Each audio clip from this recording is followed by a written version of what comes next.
Pak Ustadz, bagaimana hukumnya apabila seseorang terlambat atau tinggal dalam sholat id? La ilaha illallah. Sholat id pun terlambat. Sallallahu Rabbuna ala nuril mubin.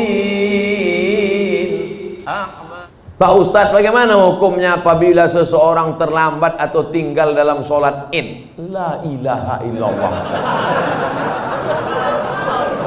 Sholat id pun terlambat. Parah kawannya.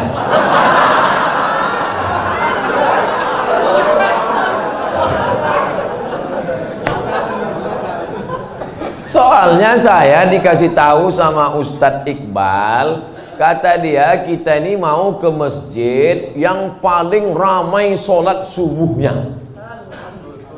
Betul itu? Kenapa ada yang terlambat sholat id? Jadi kalau sampai ke tanah lapang, imamnya sudah takbir yang kelima. Allahu Akbar, Allahu Akbar, Allahu Akbar, Allahu Akbar. Apakah makmum yang masbuk tadi mesti mengulang takbirnya tadi? Tidak, karena takbir itu hukumnya sunnah. Dia ikut aja berapa yang dapat. Bagaimana kalau dia datang imamnya sudah tasyahud akhir?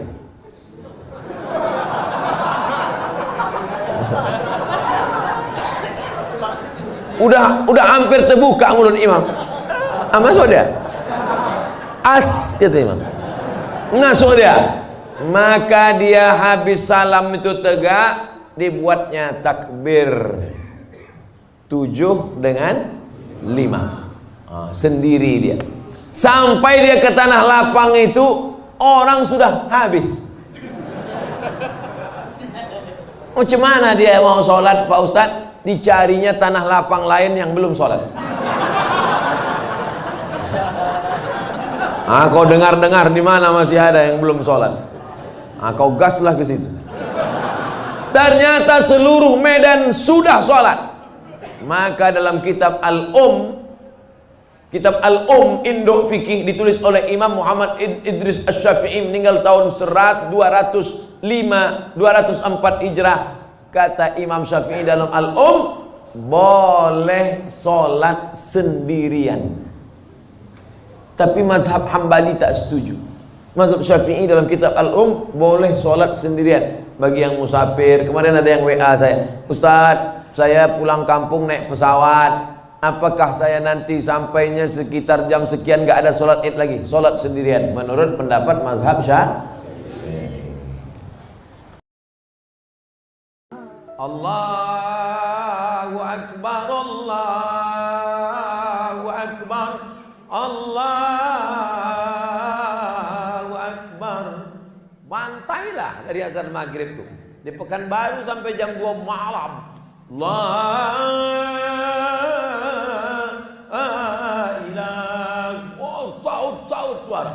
Datang awak ke masjid, rupanya flash disk. Nggak ada orang. Bukan itu takbir. Takbir itu orang bertakbir. Bertakbir bukan cuma di masjid, di rumah. Bertakbir bukan cuma laki-laki. Ibu tak boleh suaranya didengar laki-laki tak mahram. Tapi kalau ibu di rumah sambil menyusun kue-kue, sambil memasak opor ayam, Allahu Akbar. Jangan asik bercakap. Di rumah malam Idul Fitri, puasa sudah banyak, tapi malam masih bercakap. Itulah si anu tu kaya, tapi tak tolak pemboli yang minjam juga awak. Kuali awak hilang pahala awak. Bertakbir. Bapak pun gitu nanti, asal nampak ibu tu bercakap, mana dia bang dulu? Allahu Akbar. Anak-anak diajari dari mulai sekarang takbir, supaya nanti berkeliling bertakbir, pakai mobil, pakai macam-macam, tak ada pakai gerobak sampah, pakai keliling acara pawai, tunjukkan syiar bahwa kita ramai. Sampai khotib naik mimbar. Sesudah khotib naik mimbar, tidak ada lagi takbir. Yang takbir sampai hari itu cuma Idul Adha. Kok banyak Pekanbaru pas zuhur 1 Syawal sholat saya di masjid, bertakbir imamnya, Allahu Akbar, Allah. Makmum dah berpandang-pandangan kok. Imam lupa, selesai sholat dingekkan dek jamaah kok. Imam, takbir awak lah selesai tadi. Mengagungkan Allah adalah syiar kita. Pak Imam, kalau terlupa ngaku aja lah. Jangan mengagung-agungkan Allah. Aja ngaku, oh iya lupa saya saking bersemangatnya. Masuk tadi 3 santan kau berkunang-kunang aja lah. Lah. Itikaf udah, menengok anak bulan udah, bayar zakat fitrah udah, bertakbir udah. Yang kelima, sholat Idul Fitri. Apa pula Idul Adha? Lama lagi. Idul Fitri. Sholat Idul Fitri ini dilaksanakan berjamaah. Sampai-sampai ketika zaman Nabi, mohon maaf beribu maaf, perempuan yang sedang uzur berhalangan tetap dibawa tapi tak masuk ke lokasi tempat sholat. Dia di luar pagar untuk mendengar khutbah. Ini banyak yang dipentingkannya sholat. Allahu Akbar, Allahu Akbar, Allahu Akbar, Assalamualaikum warahmatullah. Habis itu asiklah bercakap.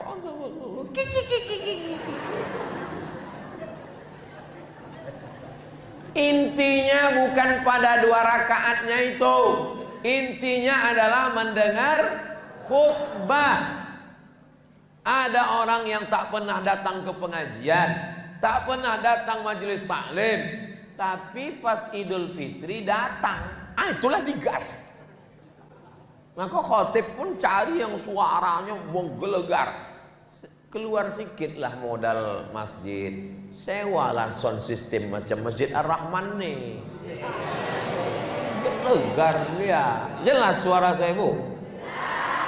Oh, tengok. Gitu. Udahlah Idul Fitri, orang sembahyang setahun sekali, syiar dakwah. Di situ pula dalam mik itu bermasalah. Jamaah macam mana gitu?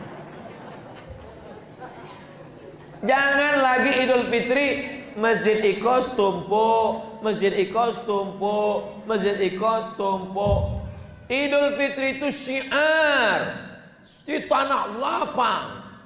Kalau mau di masjid paling besar. Jadi dulu dikumpulkan itu masjid, jadikan satu masjid 20.000 jamaah di Masjid Islamic Center Pasir Pangarayan Rokan. Bisa, tergantung pemimpinnya mau apa tak mau. Ternyata pengurus masjid itu waktu ditanya, Bapak mau kita sholat di masjid sana? Enggak mau, kami mesti di masjid kami. Rupanya takut duit sedekah tak dapat. Intinya UUD, ujung-ujungnya duit. Begitu diajak musyawarah, Bapak, ini semua masjid kita kumpul semua, tapi nanti duitnya kita bagi bersama. Mau. Belum selesai rapat lagi mau. Udah terbayang dia, jemaah masjid dia tak banyak. Jadi musyawarahkanlah. Karena kalau hanya sekedar setumpuk, itu bukan sholat Idul Fitri. Ini kan syiarnya.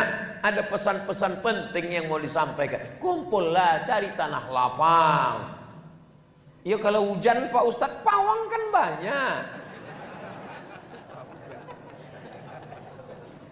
Kalau hujan pindah alternatif ke masjid, cari masjid besar, musyawarah. Tapi masjid kita ini besar. Ini Masjid Ar-Rahman ini besar. Oh, sampai ini. Tadi tak nampak karena tadi malam saya datang ke sini gelap. Ini sudah ini nampak. Rupanya tak juga terlalu besar. Di dalam ini luas, ini muat. Ini kalau di dalam ini 1000 orang muat ini. Tapi jangan duduk toga. Sembahyang jenazah lah. Dah, habis sholat baru awak pun bertamu-tamu. Makanya dianjurkan datang dari jalan sini, baliknya datang balik dari sini. Kenapa jalannya beda? Biar jumpa orang yang berbeda. Menyambung tali silaturahim. Minal aidin wal faizin. Bid'ah. Tak boleh minal aidin wal faizin. Terkejut anak itu. Saya bersuara lembut nih bukan tak bisa. Bisa saya ceramah tak berteriak-teriak. Jadi nanti kita pulang dari sholat itu, jumpa lah. Mohon maaf ya Pak. Maaf lahir batin ya. Bukan tak bisa saya ceramah lemah lembut. Daripada anak bapak apa ketogoan, kesapo dia gara-gara mendongak suara saya ini. Saya pula mencari dukun pawang lagi. Nah, jadi minal aidin itu artinya semoga kita termasuk orang yang kembali kepada fitrah. Wal faizin, semoga kita termasuk kembali kepada orang yang menang melawan hawa nafsu. Doa itu baik apa tak baik?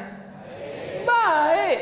Minal aidin wal faizin, tapi benar. Ini kadang banyak juga minal faizin wal faizin. Apa kata dia? Minal aidin, semoga kita termasuk orang yang kembali kepada fitrah. Wal faizin, semoga kita termasuk orang yang menang melawan hawa nafsu. Baik, doa itu tak salah. Jadi nanti kalau ada bapak ibu mengatakan minal aidin wal faizin, bid'ah ini doa, emang masalah buat lo? Taqabbalallah minna wa minkum salihal amal. Baik, semoga Allah menerima amal kami dan amal kamu, amal soleh kita, tarawih kita, witir kita, tahajud kita, tadarus kita. Baik, tak salah. Mohon maaf zahir dan batin. Baik. Karena minta maaf kepada Allah kan udah tiap malam. Allahumma innaka afuun tuhibbul afwa fa'fu anna. Allahumma innaka afuun tuhibbul afwa fa'fu anna. Allahumma innaka afuun tuhibbul afwa fa'fu anna. Kepada manusia kan belum. Bisa rupanya minta maaf kepada manusia dengan sholat tarawih? Mana bisa? Bisa rupanya minta maaf kepada manusia sujud terakhir waktu witir. Ya Allah, maafkan aku kepada tetanggaku, gelasnya belum balik. Mana bisa minta maaf kepada manusia? Datang. Kalau malas datang ke rumah satu-satu, undang aja mereka, halal bihalal. Undang tetangga semua RT RW, undang halal bihalal, kasih makan, kasih minum, kasih kue. Habis itu kata sambutan Sohibul Bait. Kita selama bertetangga ini banyak silap salah. Maukah bapak ibu memaafkan saya? Deknya lah konyang, mau. Alah, selesai. Itu caranya. Maka ini kita lakukan baik. Jadi kalau nanti ada orang mengatakan tak ada bermaaf-maafan, kapan kita lagi minta maaf? Sedang di bulan Syawal yang suci, yang fitrah aja dia tak mau minta maaf. Angku, sombong. Tapi saya minta maaf tidak menunggu Syawal, tidak menunggu Idul Fitri. Saya minta maaf biasanya pas mau selesai tausiah. Maukah bapak ibu memaafkan segala silap salah saya? Udah, habis tausiah.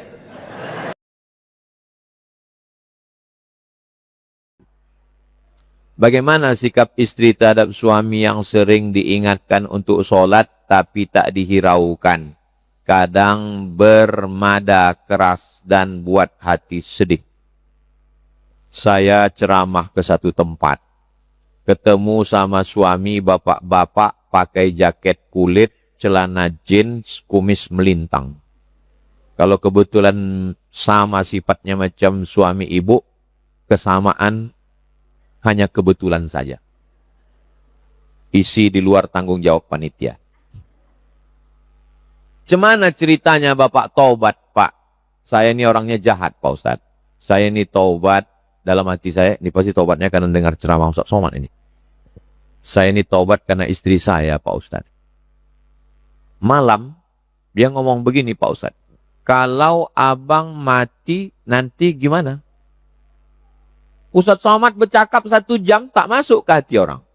Istri solihah 5 kata cuma. Nanti kalau abang mati gimana? Rupanya yang dari mulut ke mulut sampainya. Tapi kalau yang dari hati, ke hati juga sampai. Kira-kira yang saya sampaikan 1 jam lebih ini sampai ke hati apa tidak? Jangan pernah muak, Bu.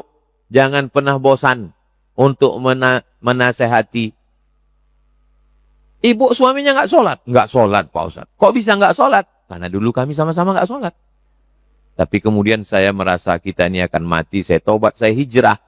Kira-kira membuat suami ibu itu segera sholat bagi Allah susah atau payah? Rusak tauhid ini. Membuat suami itu tiba-tiba jadi baik, jadi soleh, payah atau mudah bagi Allah? Mudah. Lalu kenapa dibuatnya begitu? Dia ingin menguji ibu supaya tetap berdakwah. Saya ini kan menceramahi orang yang sudah baik-baik ini kan. Cuman agak sedih aja sedikit.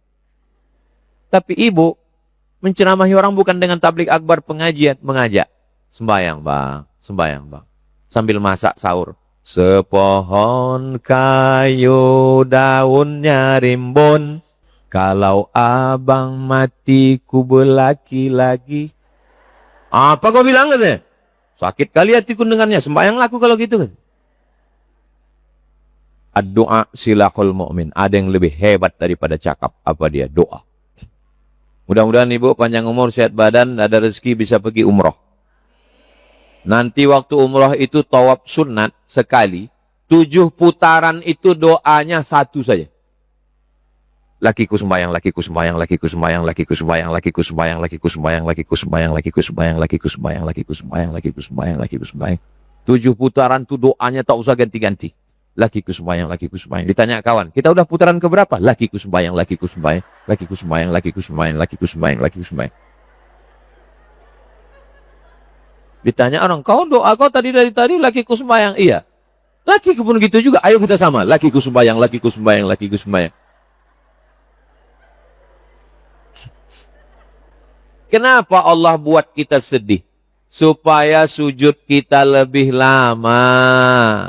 Supaya air mata kita keluar. Kalau udah keluar air mata plong. Supaya kalau berdoa tuh tangan kita meminta. Coba kalau hidup kita ini tenang, kenyang, lenang, senang. Berdoa paling tangan. Orang kalau hidupnya tak ada susah, berdoa tuh tangannya gini aja. Orang kalau berdoa tangannya di paha gini, itu artinya terserah ya Allah mau ngasih, nggak pun nggak apa-apa.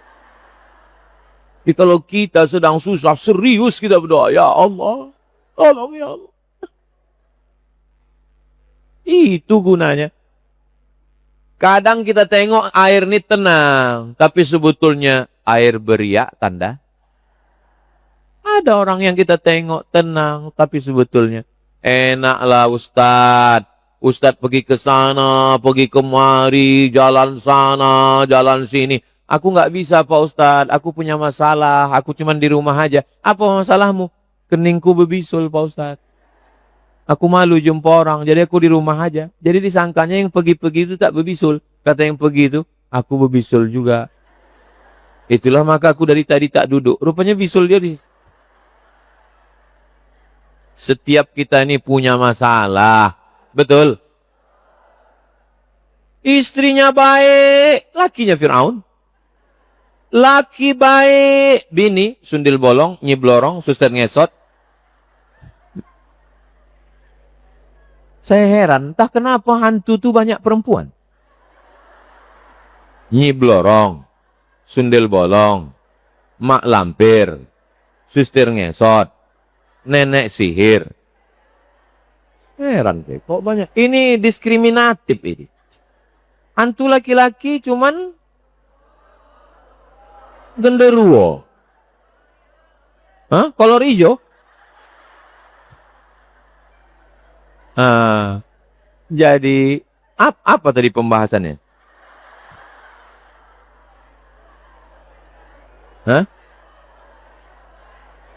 Suami tak sembahyang. Kenapa dibuat Allah kita ini punya ujian hidup? supaya kita merasa lebih dekat dengan Allah. Itu tujuannya. Ad-du'a silahul mu'min. Setiap kita ini punya masalah. Bertamu saya ke rumah orang.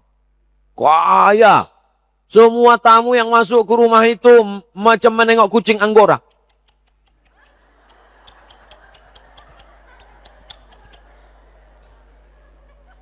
Pala bercerita dia sama saya. Rupanya ujian hidupnya ya Allah tak terkatakan dengan lisan. Andai ganti posisi, saya di posisi dia, tak sanggup saya mendengar cerita hidup. Lama hidup banyak dirasa, jauh berjalan banyak ditengok, lama jadi ustadz banyak yang curhat. Saya udah banyak ketemu orang dari Sabang sampai Papua, kemana-mana. Macam-macam curhat cerita orang. Inti kesimpulannya saya tarik, hidup ini semuanya punya masalah. Yang tak punya masalah cuma orang gila. Maka kalau mau tak bermasalah, jadilah. Enggak ada saya bilang begitu. Bagaimana menyikapi ayat 286 surat Al-Baqarah? La yukallifullahu nafsan illa wus'aha. Allah tidak membebani orang di luar kemampuannya. Misal, orang baik-baik harus menanggung malu karena perbuatan orang. Contoh, maaf, hamil karena perbuatan, misal na'udzubillah, orang baik-baik tiba-tiba perbuatan yang tak baik, dia dihamili, diperkosa orang, na'udzubillah, mohon maaf. Bagaimana itu Pak Ustadz? Jadi cerita ayat ini begini ceritanya. Masih sabar ini kan? Kalau nggak sabar pun, aku biasa saya ngomong sama kamera aja berdua. Itu di TV One itu mana ada jamaahnya? Berdua aja kan? Maksud saya kalau kalian masuk kantor, masuklah. Saya cedok. Jadi ceritanya begini. Turun ayat 285. Ini yang ditanya ini kan 286. Turun ayat 285. Bunyinya begini.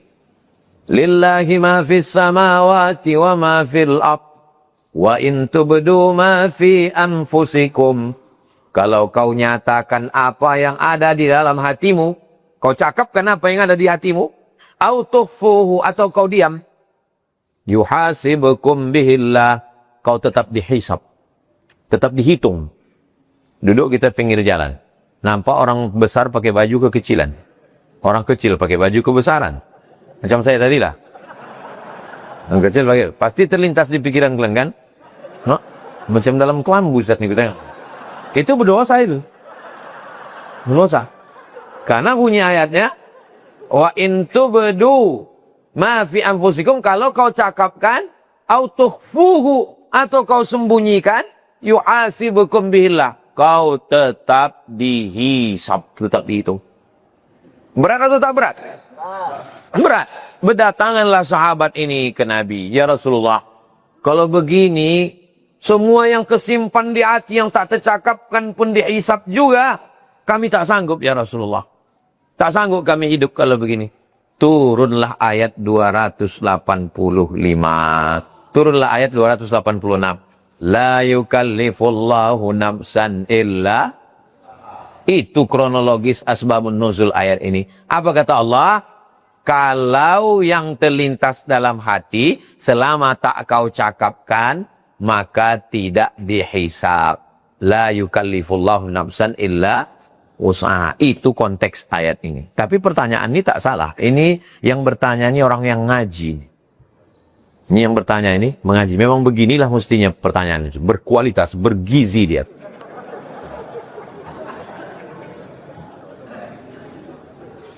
Adapun orang baik, tiba-tiba datang yang tak baik. Innallaha katabal maqadir. Allah sudah menuliskan takdir. 50 alfasanah, 50.000 tahun. Qabla an yakhluqas samawati wal ard. Hadisnya ada dalam Sahih Muslim. Hadis sahih. Sebelum Allah menciptakan langit dan bumi, sudah dituliskan takdir, maka dia hanya bisa berkata, la haula wala quwata illa billah.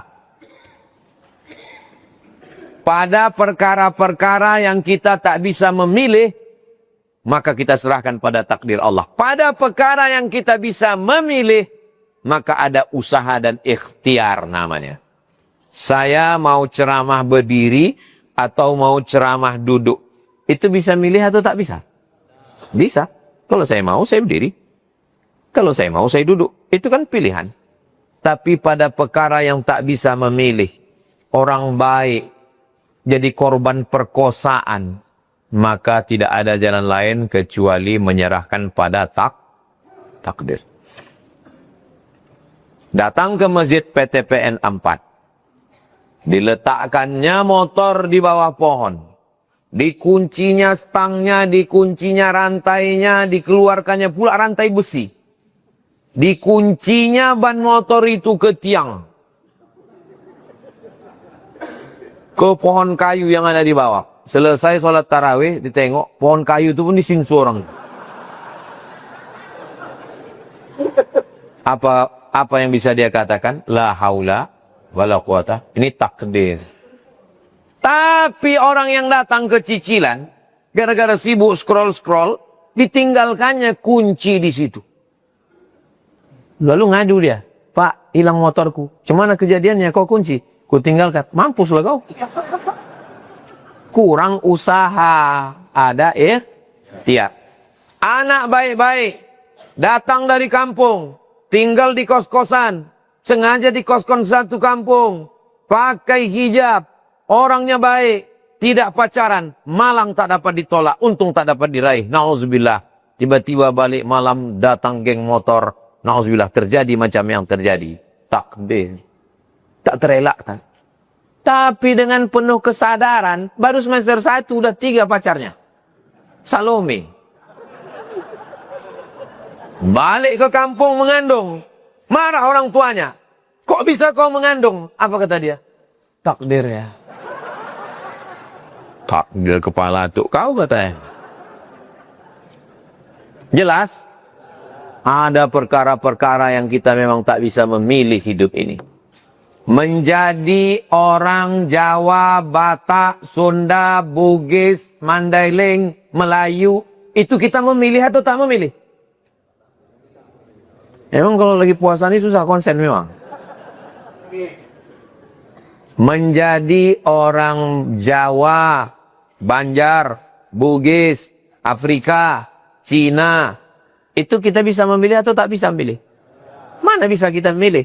Datang rupanya dulu malaikat. Kau mau jadi apa? A. Arab, B. Batak, C. Cina. Mana ada?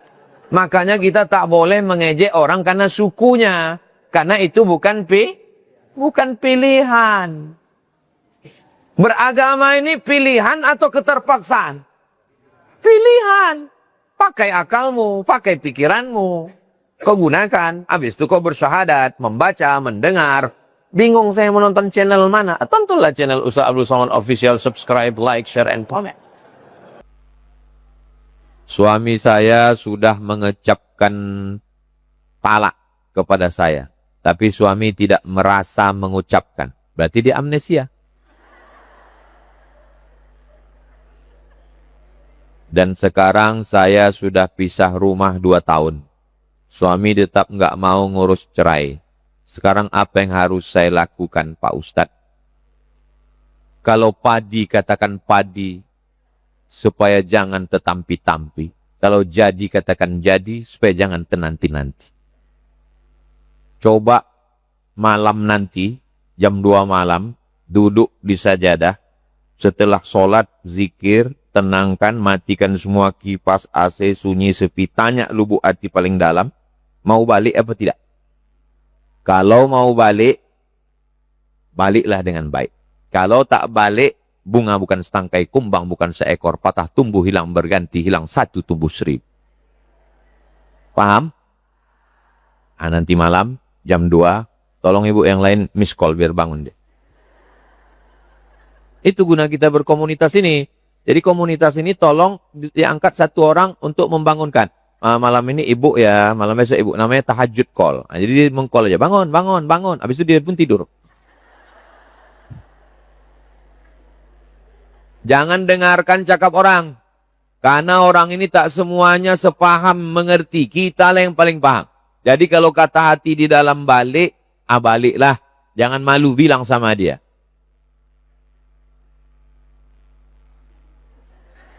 Ini WA sama dia. Bilang, bang, aku mau balik sama kau bang. Kata dia, aku pun sudah lama menunggu WA kau. Kata dia. Tentang masalah talak yang udah diucapkannya ini Pak Ustadz. Sebetulnya dia tahu ini udah jatuh. Tapi mungkin dia menyesal. Dia tak mau. Maka dia tak mau menjatuhkan. Maka dia tak mau bawa ke pengadilan. Maka solusinya menurut saya, rujuk saja. Karena sudah habis iddah 3 bulan. Kalau belum habis 3 bulan, tinggal ketuk pintu aja. I want back to you. Tapi kalau sudah lewat 3 bulan, mesti akad ulang. Ada ijab, qabul, saksi, wali. Kunikahkan engkau dengan anakku dengan mahar sebentuk cincin emas tunai. Sah. Itu namanya pengantin baru stok lama.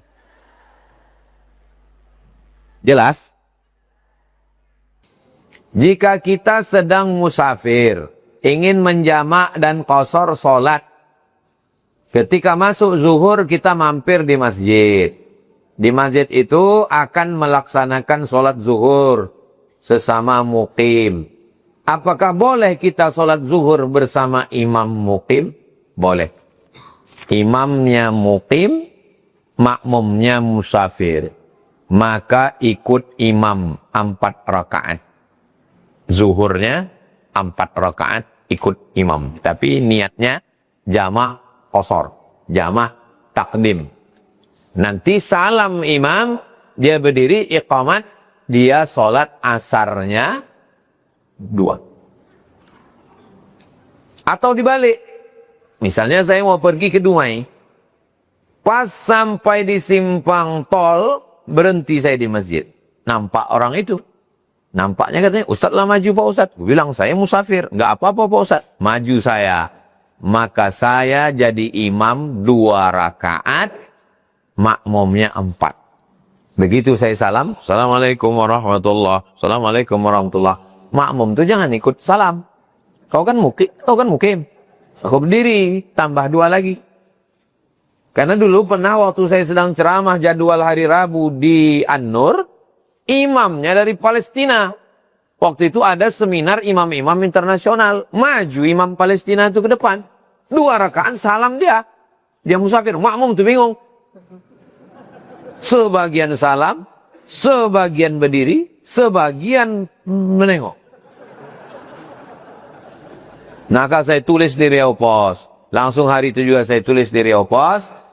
Kalau masuk orang, saya sebetulnya waktu itu mau mengkritik Imam An-Nur. Siapapun yang datang ke An-Nur, jangan dipersilakan maju. Walaupun sorbannya sebesar ban Vespa.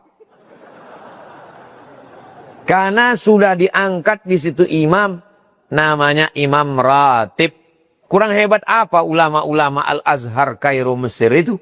Tapi kalau datang mereka ke Masjidil Haram, yang tetap menjadi imam adalah imam-imam yang diangkat oleh Raja. Syekh Abdurrahman Sudais, Syekh Su'ud Suraim, Syekh Mu'aid Kili. Begitu juga dengan imam kita di Masjid PTP 4 ini. Siapapun yang datang kemari, maka imam tetap. Macam tadi. Mana saya maju? Walaupun baju saya kebesaran. Pakai jubah kebesaran. XL ukuran. Nah. Apakah boleh kita sholat zuhur bersama imam mukim? Boleh. Ikut saya mukim 4. Jangan 2 rakaat salam. Kemudian asarnya kita jamak ke zuhur lalu diqasar. Ya. Habis itu asarnya 2 rakaat, jamak, qasar, jamak, takdim. Atau kita menunggu orang mukim selesai sholat. Iya, selesai 4 rakaat. Selesaikan dengan imam itu 4 rakaat. Tidak boleh imam itu dipotong di tengah. Tak boleh waktu tasawuf awal tuh, Assalamualaikum warahmatullahi wabarakatuh. Pak Imam, aku musafir Pak Imam. Tak boleh. Kau selesaikan imam. Mana dalilnya? Ju'ilal imamu liyu'tamma bihi. Imam diangkat untuk diikuti, bukan untuk dilawan. Ikuti imam itu sampai 4 rakaat. Habis itu berdiri, baru sholat asar 2 rakaat. Karena musafir. Apakah boleh kita sholat sendirian qasar dan jamak saat sholat mukim berlangsung? Masuk kita ke masjid. Orang itu sedang sholat. Sholat pula kita sendirian. Tinggallah pahala berjamaah 27. Masuk kok ke situ 27. Ini sendirian. Bagus 27. Aku nggak suka rame-rame Pak Ustadz. Yang bodoh lah kau. Ikutlah sama dia. Ikut sholat berjamaah. Pahala itu 2 rakaat cuma. Nah, sholat sudah selesai. Nah, baru sholat sendirian. Sholat asar 2 rakaat. Jelas? Kadang sedang puasa ini tak jelas dah apa. Kurang konsen. Udah selesai tanya, apa kata Ustaz? Entah aku ayat. Nah, kesemangka aja nampak gue deh. Memang kalau lagi lapar nih payah membaca ya. Saya 1 tahun kerja di bank. Baru selesai kerja. Karena orang tua mendoakan setiap sholat agar berhenti kerja. Saat ini sudah berhenti. Tapi Allah mengambil semua. 0 yang ada saat ini Ustaz. Sedangkan sekarang saya dalam kondisi depresi berat. Mohon pencerahan. Usahakan berkawan dengan manusia yang bisa menenangkan hati pikiran abah, ayah, emak, adik, kawan, sahabat, jiran, komunitas. Falya'budu rabb hadzal bait, banyak-banyak beribadah. Jaga pikiran dengan ini takdir Allah. Kalau Tuhan membeli peniti, jangan ke sayur kubis. Kalau mik sudah mati, waktu sudah habis.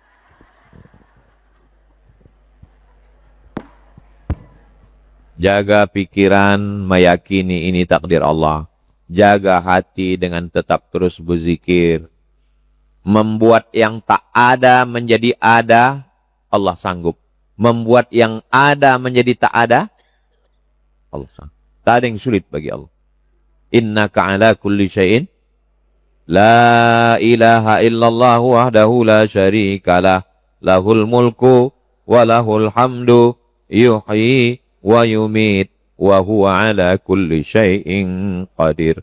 Setelah saya renung-renungkan, tidak ada yang bisa menolong kita di saat susah dan sedih.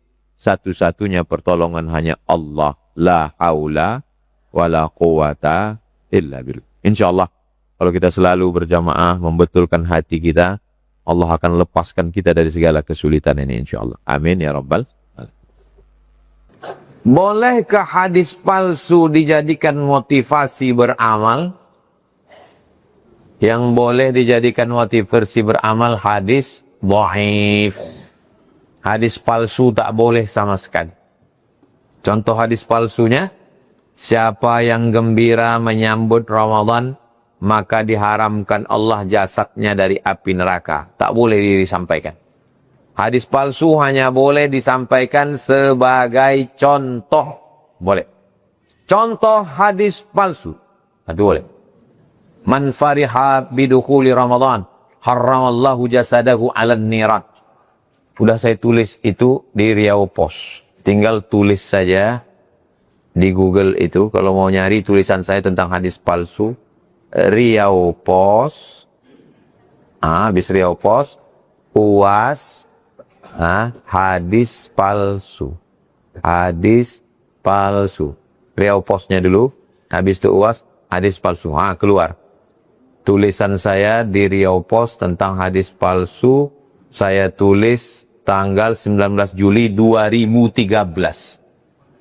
Sekarang udah 2025, 12 tahun yang lalu. Kemana aja kalian?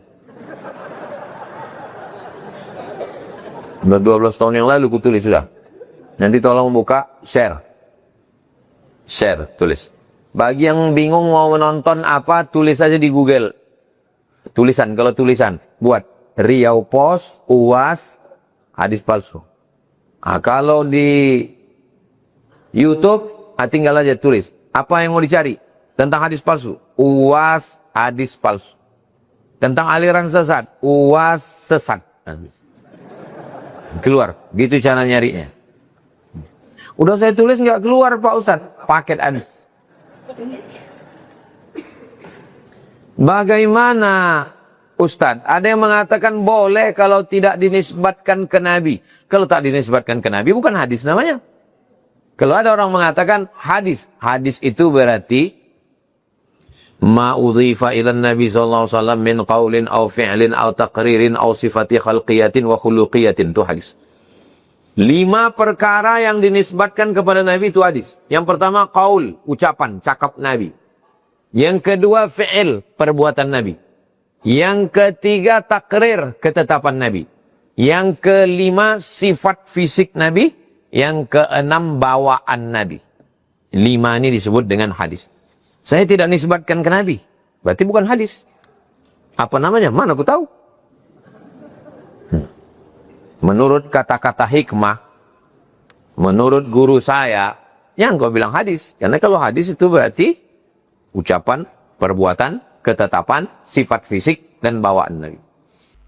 Bagaimana cara agar hati kita bisa senantiasa sabar dan ikhlas dalam menerima takdir Allah Subhanahu wa ta'ala?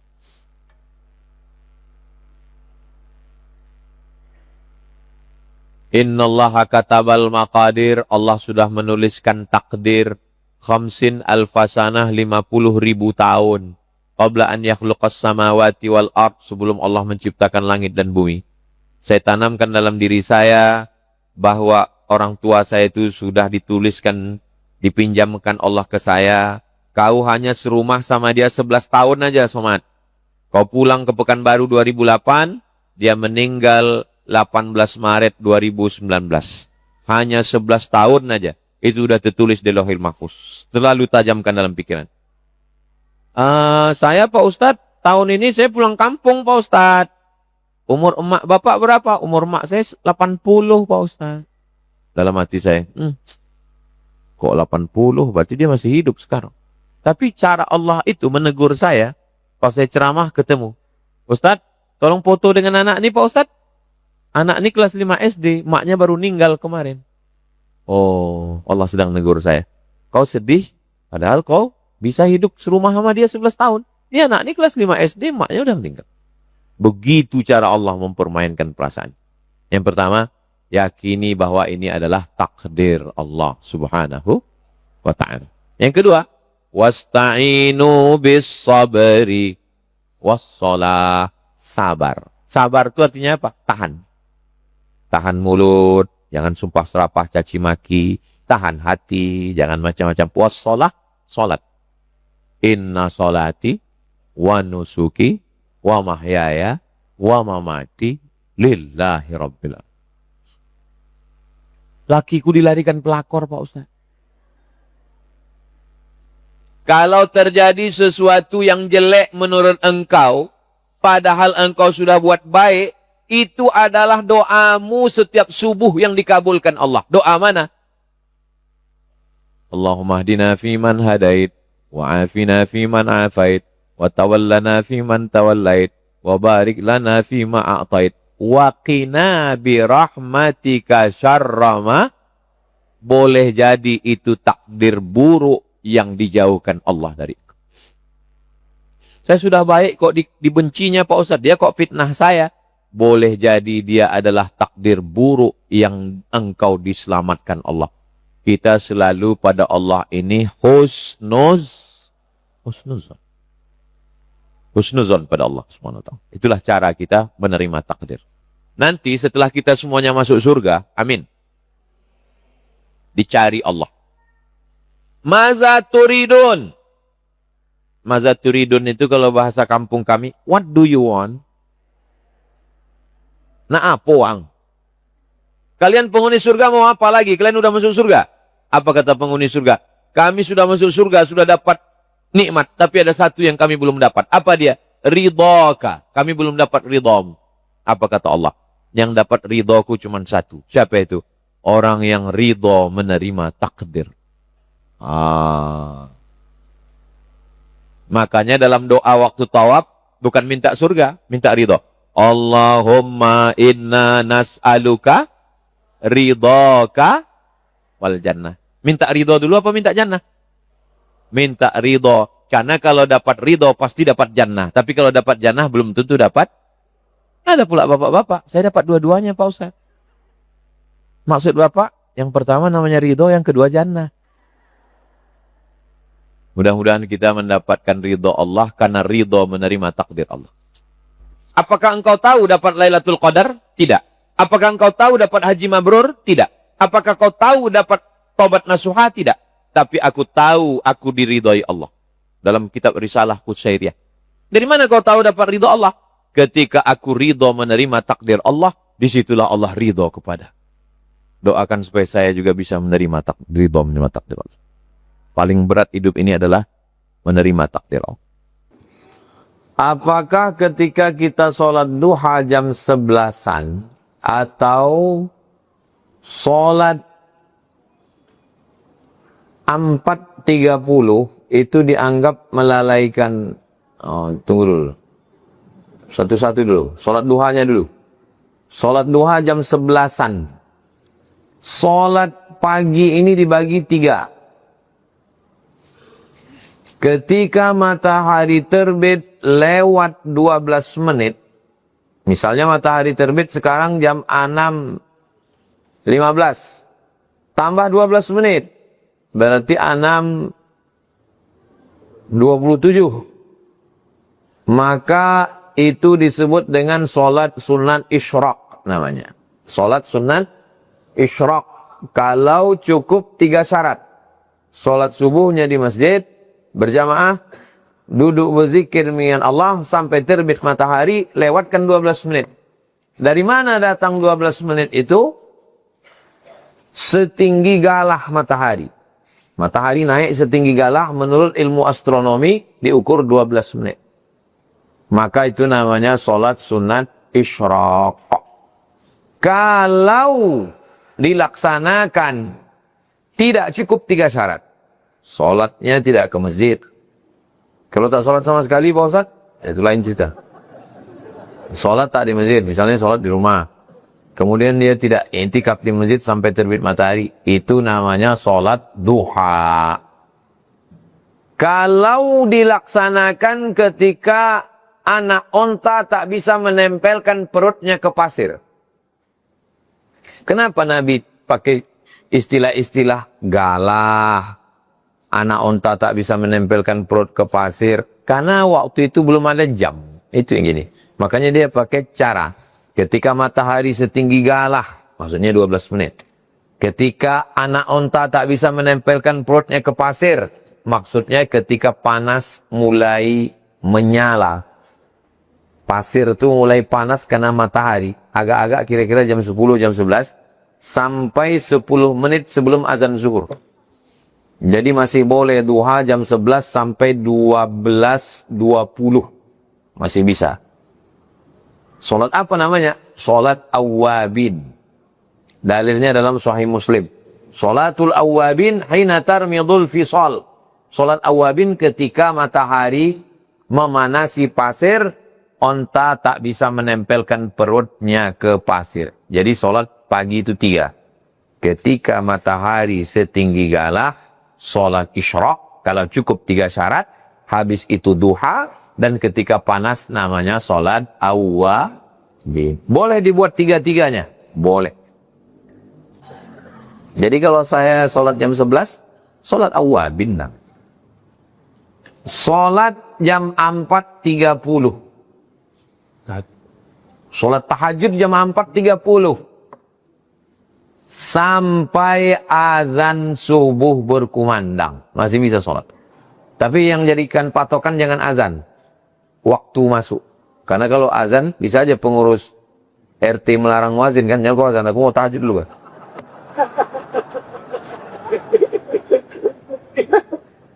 Datang Pak JM. Dilarangnya muazin. Jangan azan dulu. Kalau azan nonjok tuh. Jadi tak bisa dijadikan patokan azan. Yang dijadikan patokan adalah waktu masuk. Nah ini biasanya Di layar ini nampak itu. Waktu. Bagi yang belum menempatkan waktunya, tolong tepatkan jam tangan itu dengan jam handphone itu ke RRI. Pakai. Itu waktu yang tepat. Tapi biasanya bulan Ramadan ini orang Islam paling tepat waktu. Tak ada yang meleset itu. Bagaimana cara memperbaiki akhlak kita dalam berinteraksi dengan orang lain? Sekolah pertama sebelum TK, SD, SMP, SMA, S1, S2, S3. Sekolah pertama adalah ibu, ayah. Itu sekolah pertama. Datang anak saya, Sami, baru 3 tahun. Pas mau salaman, dipukulkannya. Salam Pak Cik Nak, salam Pak Cik Nak. Dipukulkannya. Saya pukul tangannya. Jangan biasakan. Salam. Sampai mati dia akan ingat. Tak boleh memukul orang. Tak boleh kurang ajar. Saya, ini duduk di atas kursi ini, di lubuk hati saya paling dalam tetap merasa berdosa. Karena dulu pernah waktu kecil datang tamu, udah begini mata mak tuh. Datang tamu duduk di bawah, saya duduk sini, udah begini. Kita nggak paham, Pak. Begitu tamu itu pulang, dikecilkannya radio tuh. Sampai sekarang saya merasa tak enak ini duduk di atas ini, karena ada orang tua di bawah. Tapi karena kamera sudah begini susunannya, nggak enak kita berdiri kan? Dari kecil terlonjak-lonjak, sudah besar terbawa-bawa, sudah tua terubah, tidak. Tadi, sebelum dari sini saya ceramah di BRK. Orang itu menyalami saya. Dua tangan orang itu, dua pula tangan saya. Nampak saya orang berdiri, berdiri pula kita. Begitu kita menghormati orang. Apa saja hal-hal yang harus diperhatikan dalam menjaga hubungan baik dengan keluarga dan tetangga kita. Kalau bisa balas, balas. Tak bisa balas, idkhalus surur fi qulubil mu'minin, senangkan hati orang. Orang sudah buat baik sama kita, fa'akafi'uhu, balas. Tak bisa kita balas, doakan. Tak bisa doakan, senangkan hatinya. Tak juga bisa, mati aja lah. Apalagi yang bisa? Pisang emas bawa berlayar, masak sebiji dalam peti, hutang emas dapat dibayar, hutang budi dibawa ke kantin. Apa yang bisa kita lakukan? Bagaimana cara memperkuat kesabaran dan ketabahan dalam menghadapi cobaan? Pertama, yakini bahwa itu sudah dituliskan Allah di takdir lauhil mahfuz, papan di atas langit sana. Yang kedua, bahwa kita disuruh wasta'inu bis-sabri was-shalah, salat.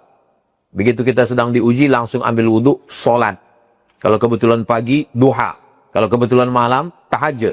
Kalau kebetulan sore, salat sunat mutlak. Salat sunat hajat.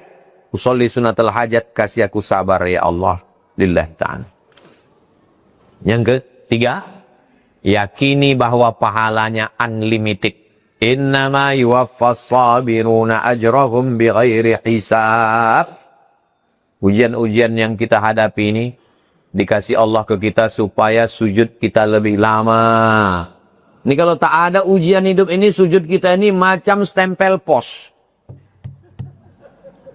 Tapi kalau berat ujian kita, lama sujud kita. Subhana rabbiyal a'la wa bihamdi, subhana rabbiyal a'la wa bihamdi. Kenapa kita punya ujian hidup? Supaya kita bertuhan. Karena kalau tak ada ujian hidup ini, sombong, angkuh. Sedang diuji pun sombong juga. Supaya tangan kita itu meminta ke atas khusyuk. Supaya kita berharap dan yang keluar dari mulut kita, ya Allah, ya Allah. Itulah tujuan Allah. Walanabluwannakum bisyai'im minal khauf. Kuuji kalian dengan rasa takut. Takut miskin, takut susah. Yang sekolah takut tak lulus. Yang kuliah takut tak sarjana. Yang udah sarjana takut tak kerja. Yang udah kerja takut tak naik pangkat. Yang sudah punya duit takut tak berbini. Yang sudah punya istri takut tak punya anak. Yang udah punya anak laki-laki takut tak punya anak perempuan. Macam saya. Anak saya laki-laki semua. Takut. Wala nabluwannakum bisyai'in minal khauf wal ju', lapar. Wa naqsim minal amwal, kurang harta, miskin, bangkrut, susah, melarat. Wal anfus, sakit. Was samarat, paceklik, kering, banjir. Wa basyiris sabirin. Ada rupanya orang yang tak ada ujian hidup ini. Berat kali hidup ini Pak Ustadz. Itu namanya ujian. Hadiahnya surga. Kalau ringan hidup ini, hadiahnya cuma cuci tangan. Sama kipas angin.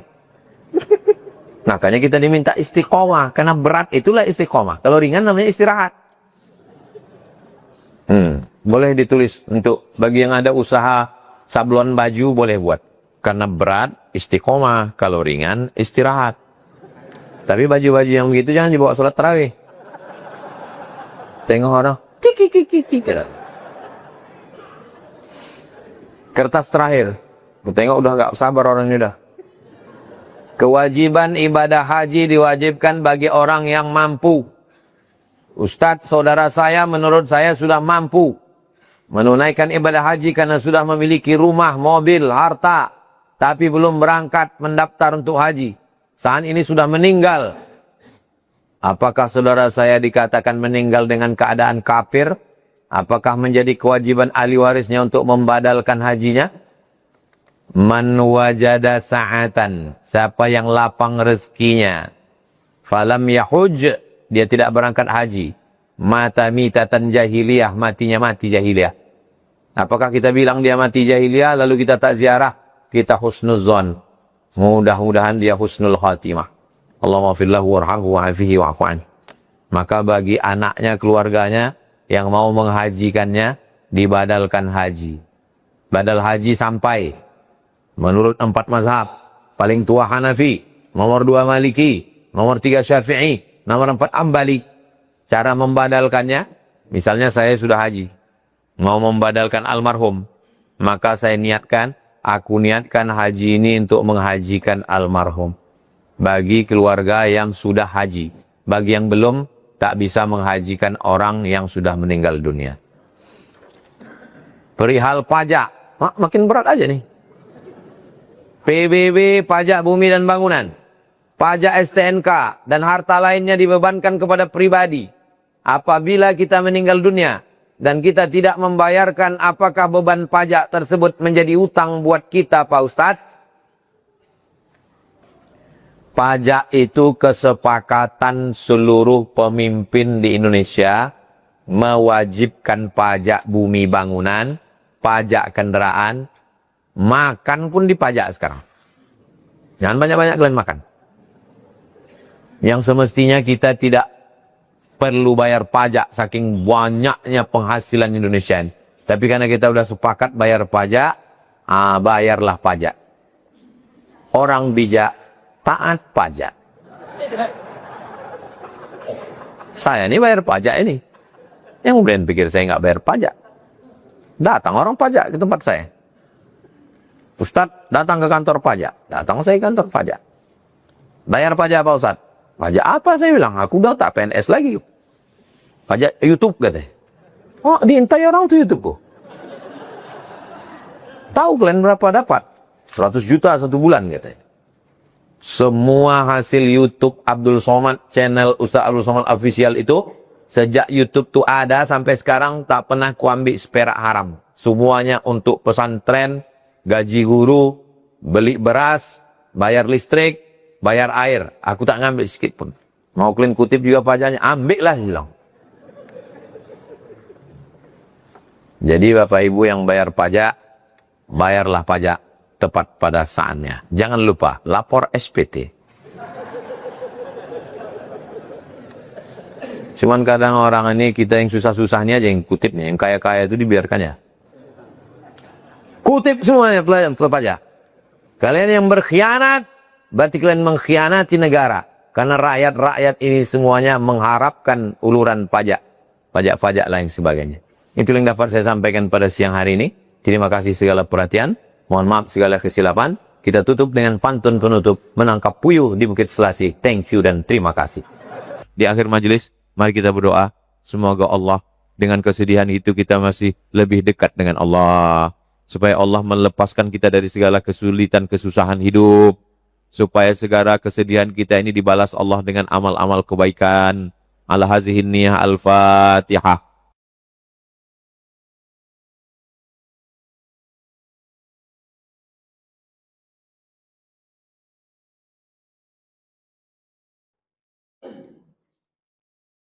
Bagaimana cara meminta maaf kepada suami yang sudah meninggal?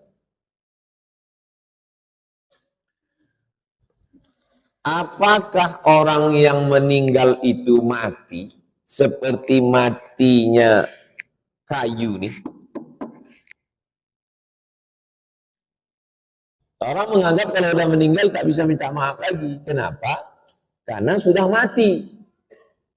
Kita tak pernah mati. Di alam roh kita hidup. Masuk ke alam rahim, hidup. Masuk ke alam dunia, hidup. Masuk ke alam barzah, hidup. Masuk ke alam akhirat, surga neraka, hidup. Tak pernah mati. Bedanya kalau masih hidup di dunia ada responnya. Bang, maafkan aku ya. Iya, kata dia. Kalau udah mati, itu aja bedanya. Kalau udah mati, kita tak minta maaf. Maafkan aku ya bang. Dia tak menjawab. Kalau dia menjawab, kita pula yang mati. Jadi tetap minta maaf. Kalau dia mendengar kok. Mana dalilnya orang mati itu mendengar? Sumur tempat membuang jenazah Abu Jahal, Abu Lahab. Datang Nabi ke situ. Qad wajadtu ma fa'ala rabbi haqqa, hal wajadtum ma fa'ala rabbukum haqqa, kata Nabi. Aku sudah mendapati apa yang dijanjikan Tuhanku ternyata benar. Apakah kamu sudah mendapatkan apa yang dijanjikan Tuhan kamu? Antum ziarah ke makam koruptor. Terus antum bilang sama dia, wajadtu ma fa'ala rabbi haqqa, hal wajadtum ma fa'ala rabbukum haqqa. Hai koruptor-koruptor, aku sudah mendapatkan janji Allah padaku. Apakah kalian sudah dapat? Kalau tak ada, dia kenapa Nabi ngomong? Dalil kedua, waktu ziarah ke kubur. Itulah enaknya tinggal di jalan Kamboja. Satu hari berapa kali kita ziarah kubur. Saya kalau mau keluar, assalamualaikum ya ahla diyar minal mu'minin wa inna insyaallah bikum lahiqun alhamdulillah mustaqdimin wal mustakhirin nasallallahu lakumul afiyah. Pas mau masuk, assalamualaikum ya ahla diyar minal mu'minin. Keselamatan untuk kamu wahai penghuni kubur. Untuk apa doa selamat kalau orangnya tak ada?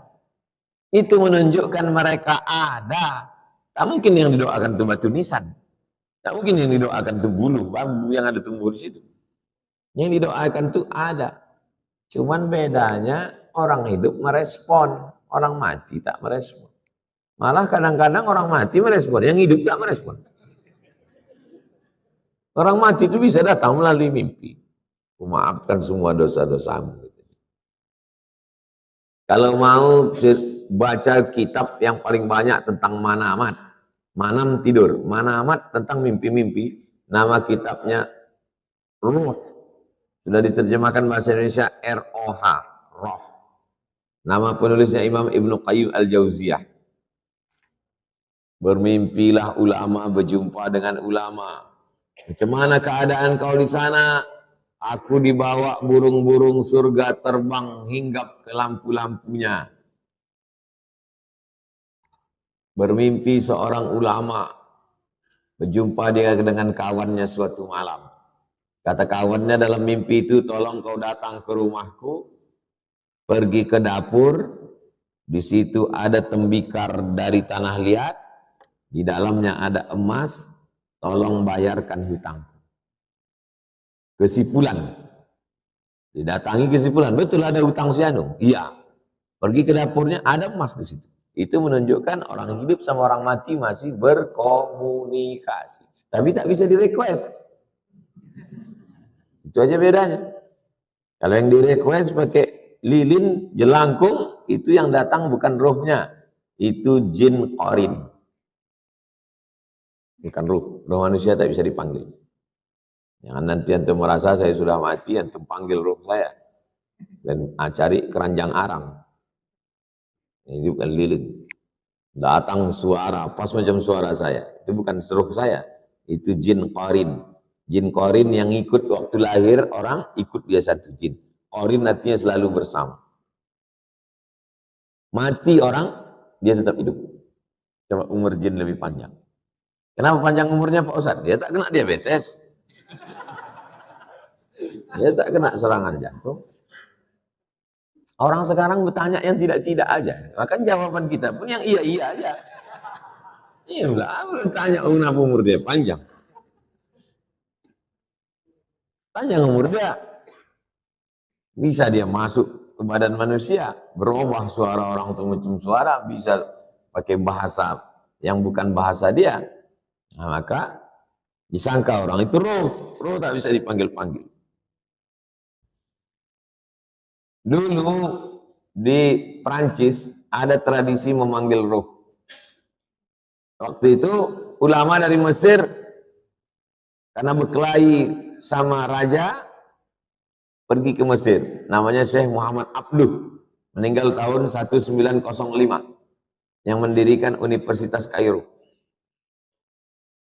Pernah jadi mufti Mesir karena berkonflik dengan raja, lari ke Prancis. Berdua sama Syekh Jamaluddin Al-Afghani. Sampai di sana ada tradisi orang di Prancis waktu itu manggil roh. Jadi rupanya 100 tahun orang Prancis itu pun masih main jelangkung juga. Datang Syekh Muhammad Abduh. Ditawari orang tuh, Muhammad Abduh mau minta roh siapa? Kata Syekh Muhammad Abduh, tolong panggilkan roh Nabi Isa. Aku mau nanya sama dia, apa betul dia mati disalib? Kata mereka, roh yang VVIP nggak bisa. Ini nggak bisa. Orang kalau cerdas, dia tak perlu macam-macam tuh membantah. Simpel aja. Bumerang namanya. Senjata orang itu dipakai.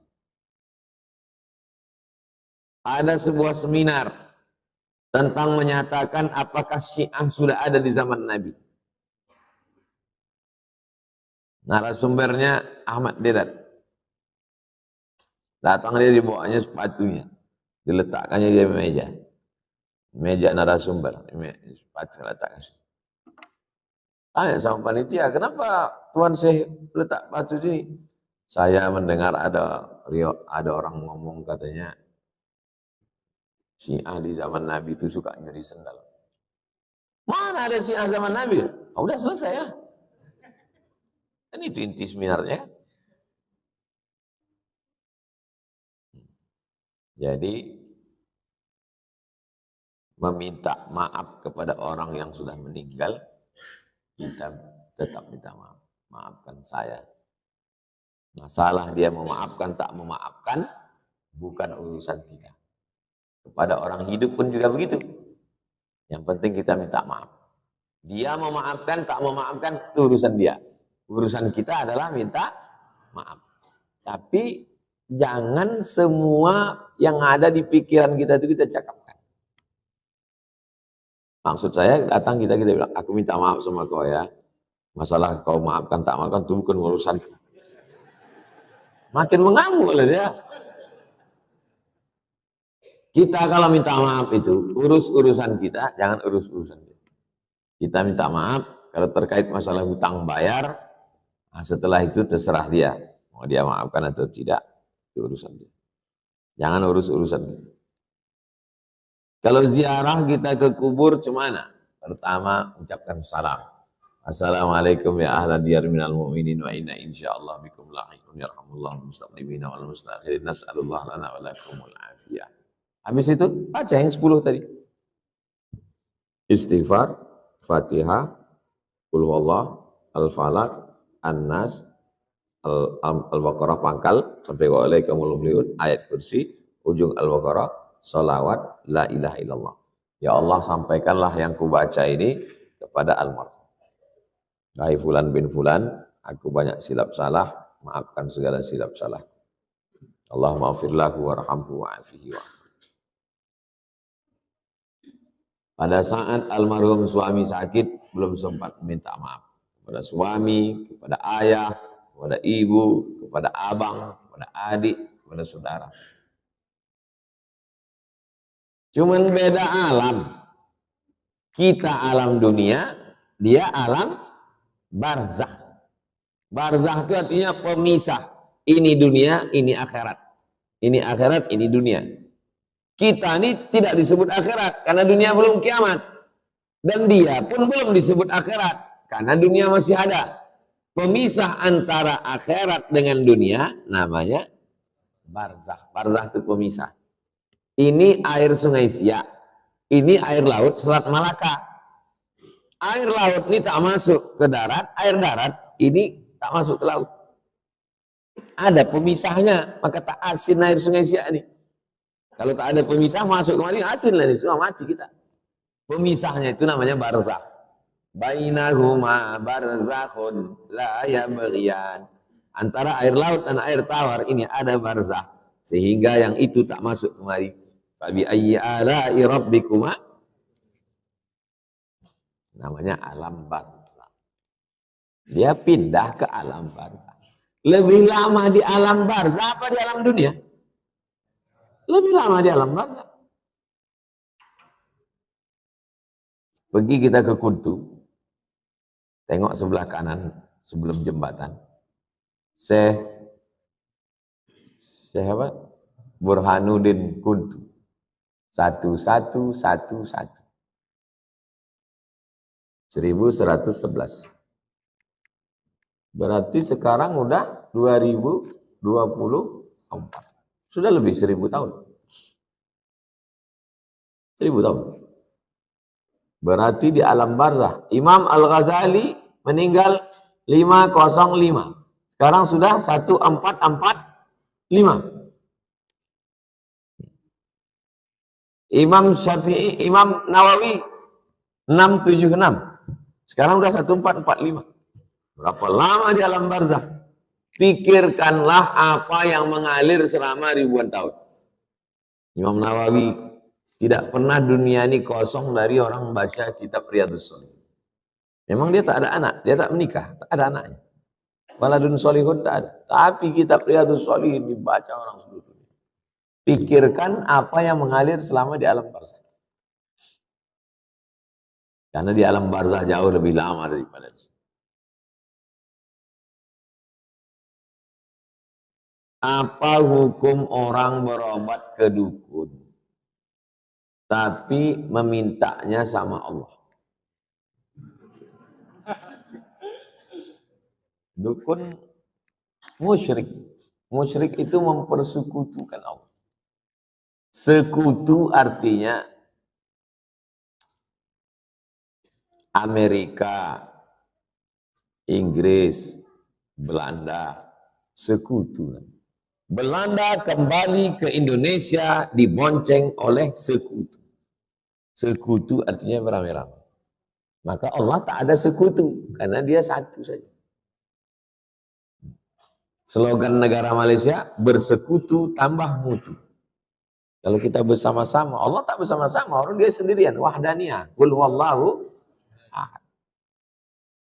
Sedangkan orang yang musyrik ditambahkannya selain Allah itu ada dukun, ada Lata, ada Uzza, ada Manat, ada Hubal, ada Jibti, ada Tawud, ada Naham, ada Jembalang Tanah, ada setan, ada Memedit, ada Genderuwo.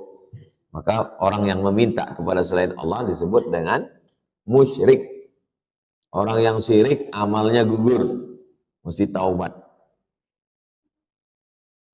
Betul, pertanyaan ini betul. Minta kepada Allah, tapi minta juga ke dukun. Syirik. La in asyrakta, kalau kau syirik, la yahbatanna amaluka. Semua amalmu gugur. Tak boleh syirik. Makanya agama Islam ini datang untuk memerangi syirik.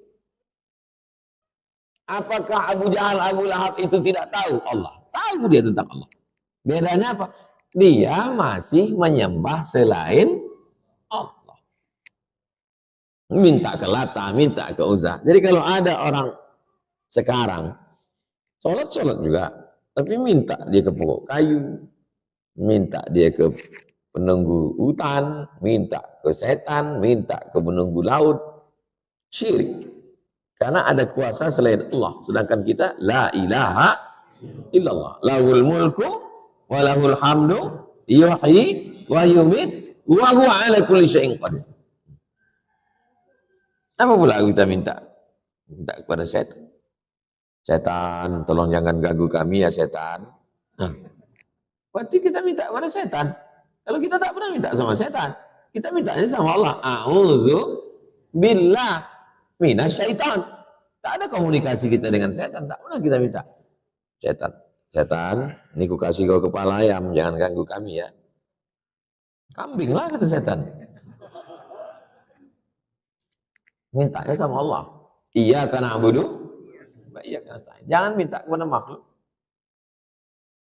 Apa hukumnya menjadi bazir?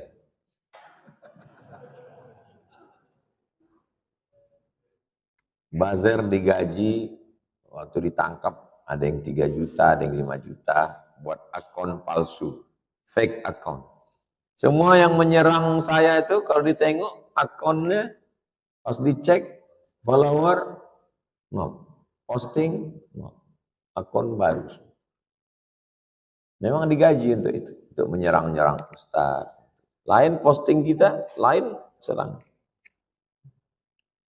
Bagi saya tak pernah marah, bagi saya ya syukurlah ada kita. Kalau tak ada kita apa kerja dia kan? Kan kasihan apa makan dia, anak dia mau sekolah, bini dia mau belanja. Kalau tak ada saya, apalah kerja orang itu? Saya ini menciptakan lapangan kerja. Ya, saya biarkan aja, mana pernah saya balas. Haram. Innallaha tayyibun. Allah Maha Suci, la yaqbalu illa tayyiban. Allah tidak menerima kecuali yang suci-suci saja. Antum dapat videonya kan? Yang ini udah cair dari ini udah cair dari ini, udah kan? Gimana kami udah cair gitu. Cair, ini cair dari ini. Pecah kongsi karena Tuhan udah pecah 2, ini dapat cair dari sini, nah, ini pun berkelahi. Pecah 2, pecah kongsi karena Tuhan sudah 2, yang ini menyerang ini, lupa orang itu nyerang saya. Itu maka kemarin saya naik motor lagi ke Harau tuh biar supaya seranglah kuy, seranglah. Baru orang tuh agak ingat sedikit, serang. Ketika masuk masjid ada 2 orang yang sedang sholat berjamaah. Kalau kita mau ikut bagaimana caranya? Apakah kita tepuk pundak makmumnya atau bagaimana? Ada 1 orang sholat, lalu kemudian ada makmumnya berdua. Kita tinggal berdiri saja. Orang ini berdiri.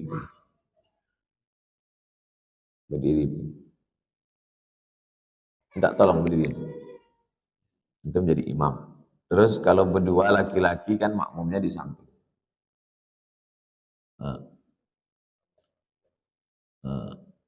Kita berdirikan di samping. Kemudian datang orang ketiga, mau menjadi makmum. Macam mana cara antum mau menjadi makmum? Antum berdiri di belakang imam. Berdiri di belakang imam.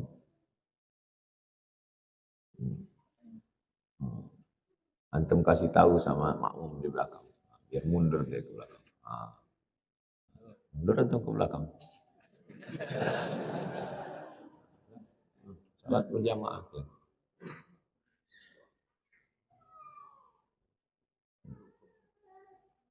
Begitulah cara salat berjamaah. Antum kuat. Dari awal memang udah kuat suaranya, hanya untuk ngasih tahu soft. Karena kalau antum cuma berdiri aja di belakang, ini kan tak tahu belakang ini. Apalagi kalau sholat dia pejam mata.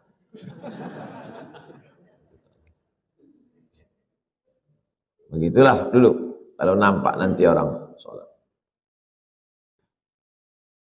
Itu hanya ada dalam mazhab Syafi'i. Mazhab Maliki tak mau dia ikut itu. Karena dia tak tahu orang menyebut-nyebut entah sholat asar atau sholat zuhur. Masuk ke masjid siang, nampak orang berdua, kan tak tahu sholat zuhur apa sholat asar. Dalam mazhab Maliki, imam sama makmum mesti sama sholatnya. Kalau mazhab Syafi'i tidak. Imam tahiyatul masjid pun bisa antum jadi imam. Imam ba'diyah pun bisa. Ada orang sholat, antum ikut di belakang, antum kasih tahu, lalu sholat. Selesai salam, dia bilang, Pak, saya itu tadi tahiyatul masjid. Tahiyatul masjid sholat apa? Sholat sunat. Ternyata yang ikut di belakang sholat zuhur. Sholat apa? Sholat wajib. Apa hukumnya imam sholat sunat, makmumnya sholat wajib? Kata mazhab Maliki tak ada hadisnya. Imam Malik ahli hadis. Tidak ada hadisnya imam sholat sunat, makmum sholat wajib. Cari mana hadisnya? Tak ada. Kata mazhab Maliki. Maka mazhab Maliki tak boleh. Kalau tak jelas imamnya sholat apa, tak sama, tak bisa. Kata mazhab Syafi'i ada. Ada hadisnya. Kata mazhab Maliki, mana hadisnya? Kata mazhab Syafi'i, hadisnya adalah waktu Nabi sholat sama sahabat. Selesai sholat, Nabi pulang ke rumah. Sahabatnya duduk di masjid. Tak berapa lama datang orang kampungnya. Kata orang kampungnya, kau kan sahabat Nabi dekat. Kami ngambil berkah. Kaulah jadi imam kami. Sholat sahabat nih sekali lagi. Sahabat jadi imam, orang kampungnya jadi makmum. Pertanyaannya, sholat sahabat yang kedua ini sholat apa? Sunat. Sholat orang kampungnya wajib. Ada apa tak ada hadisnya? Ada. Itulah maka mazhab Syafi'i itu lebih kuat dalam bidang pengambilan hukum fikih. Bisa tertangkapnya karena hadis yang dia pahami bukan tekstual. Kalau mau dicari hadis imam sholat sunat, makmum sholat wajib, sampai mati tak ketemu hadisnya. Bukalah satu-satu. Karena itu bukan teks, itu pemahaman terhadap teks. Dalil kedua, salat khauf. Khauf artinya takut. Nabi jadi imam. Makmumnya 2 baris. Baris yang pertama salat. Baris yang kedua di belakang megang tombak. Untuk menjaga takut musuh datang mana. Selesai salat salam. Baris yang pertama mundur ke belakang. Baris yang belakang maju ke depan. Imamnya tetap Nabi. Pertanyaannya. Nabi salat berapa kali? 2 kali. Salat yang pertama salat apa? Wajib. Yang kedua? Antum kalau sholat zuhur 2 kali, sholat yang pertama itu wajib, yang kedua itu sunat. Itulah dalil imam sholat sunat, makmumnya sholat wajib, sah apa tak sah? Sah. Mazhab Syafi'i itu. Jelas?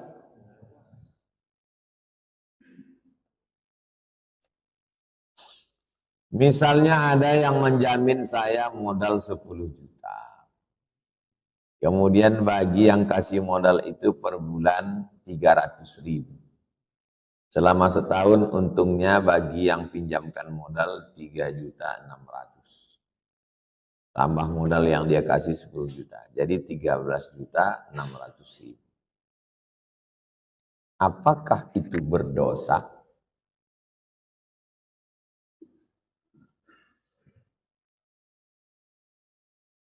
Berdosa atau tak berdosa? Di mana letak dosanya? Letak dosanya itu adalah ketika dia bilang, kupinjamkan kau 10 juta, bayar sebulan 300.000, untung tak untung pokoknya aku dapat 300.000 sebulan. Itu namanya riba. Tapi kalau dalam perjanjiannya, kupinjamkan kau modal 10 juta, kau pakai untuk tanam melon, atau ternak lele, atau ternak puyuh, nanti kalau untung, kita bagi.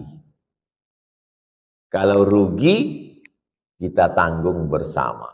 Itu namanya mudharabah, bagi hasil. Kalau yang pertama tadi, aku tak mau tahu, kau mau untung, kau mau buntung, pokoknya aku tetap dapat 300.000.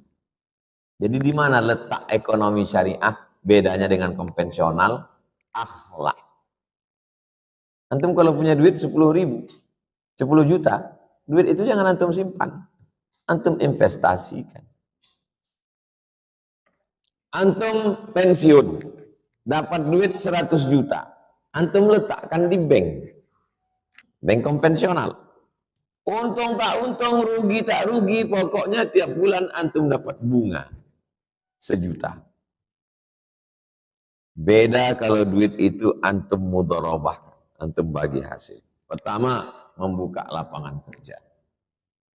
Kumpulkan anak muda 2 orang. Anak muda, ya, saya ada modal nih 100 juta. Kalian bisa buat apa? Kami bisa ternak puyuh, Pak. Ternak puyuh, buat perjanjian. Pertama, buka lapangan kerja. Yang kedua, silaturahim antum. Selama ini antum di rumah aja. Yang antum kenal cuman Amitabh Bachchan, Sanjay Dutt. Sekarang, antum punya kenalan anak muda 3 orang. Silaturahim terjalin. Ada kontak sama manusia, bangkit semangat. Yang ketiga, doa antum lebih khusyuk dari sebelumnya. Setiap malam antum bangun tahajud dan berdoa kepada Allah. Ya Allah, berhasil ternak puyuh orang. Karena kalau tak berhasil, hilang duit antum. Bangkit adrenalin.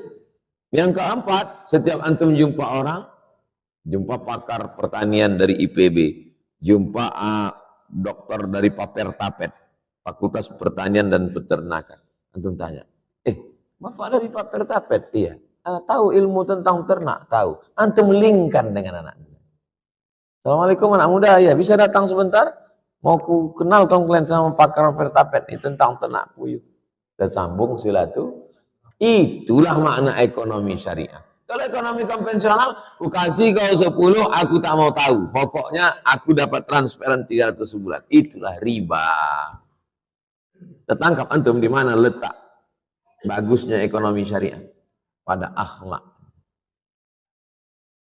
Asal lewat antum di kandang puyuhnya itu antum baca Al-Fatihah. Ya Allah, sehatkan puyuh-puyuhnya. Asal antum dengar suara petir menggelegar, bangun antum, teringat antum puyuh itu. Kalau sampai puyuh ini terkejut, dia tak mau bertelur. Kalau sampai puyuh ini terkejut, dia tak mau kawin. Jadi orang yang tak mau kawin itu karena makanya kandang puyuh tak boleh dekat airport. Karena terkejut dia mendengar suara pesawat. Apalagi dekat angkatan udara. Tak boleh ternak ayam, tak boleh. Satu kandang ayam itu tak mau kawin, tak mau bertelur. Jamaah kita dulu buka ternak ayam. Tak berkembang, Ustaz, kenapa? Terkejut ayam. Bagaimana nikahnya orang yang tunawicara? Orang yang tunawicara, nikahnya pakai tulisan. Kalau dia bisa menulis. Aku nikahkan engkau dengan anakku dengan mahar sebentuk cincin emas tunai, kata si bapak perempuan. Kata dia, pakai bahasa isyarat. Ada bahasa isyarat yang disepakati semua orang. Atau dia pakai tulisan. Itu. Dia tak diwakilkan ke orang lain. Pakai bahasa isyarat yang disepakati semua orang. Bukan dia khusus saja. Atau pakai tulisan, menunjukkan bahwa dia qabul, karena ijab sudah ada, tinggal qabul. Dia hanya bilang qabiltu zawwajtukaha bima ma'aka minal Qur'an, kunikahkan engkau, dalam bahasa Arab singkat aja, zawwajtuka bi ibnati bil khatim min zahab, kunikahkan engkau dengan anak perempuan dengan cincin emas. Antum tinggal jawab qabiltu, atau qabiltu tazwijaha wa nikah. Yang panjang itu bahasa kita. Aku terima nikah dan ulang lagi. Banyak drama aja. Saya punya tetangga dulu masih tegur sapa sama dia.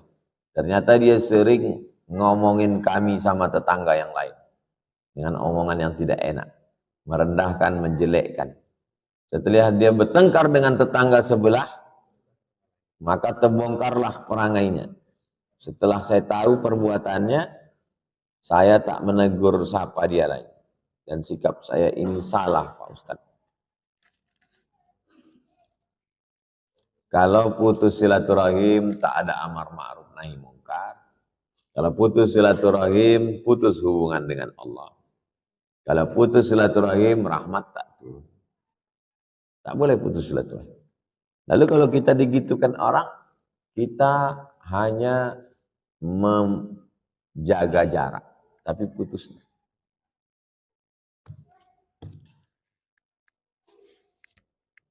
Kalau ada orang yang kalau kita dekat dengan dia, kita teraniaya, maka kita hanya menjaga jarak, tapi bukan putus. Saya berhubungan dengan orang-orang yang terkait dengan saya. Masalah jadwal, masalah pondok, masalah. Adapun orang yang tak ada hubungan kait, saya tak putus hubungan. Saya tetap sambung hubungan. Cuman tidak seintens. Komunikasinya tidak sebanyak. Jadi dengan tetangga, dengan kawan, dengan sahabat, kita tetap hubungan baik. Tapi kalau kita hubungan baik dengan orang ini terlalu rapat, terlalu erat, terlalu dekat, kita teraniaya. Teraniaya karena sifatnya, karena ghibahnya, karena cakapnya, karena minjam duitnya. Menyelamatkan dia dan menyelamatkan kita. Tapi untuk putus silaturahim itu beban psikologis. Pertama, antum kalau megang handphone selalu mencari, takut salah kirim WA. Misalnya ada nama Ari 5. Ari Untung, Ari ini, Ari. Ada mesti satu buat antum, Ari putus. Karena takut salah kirim. Kalau jumpa di masjid, mesti waspada. Takut salah sholat dekat dia. Jadi menyiksa pikiran itu. Menyiapkan sekian energi ke otak untuk memusuhi orang. Kan letih itu, lelah. Saya tak pernah memusuhi orang. Karena letih, lelah itu memusuhi orang. Tapi menjaga jarak untuk beberapa orang, ada saya lakukan.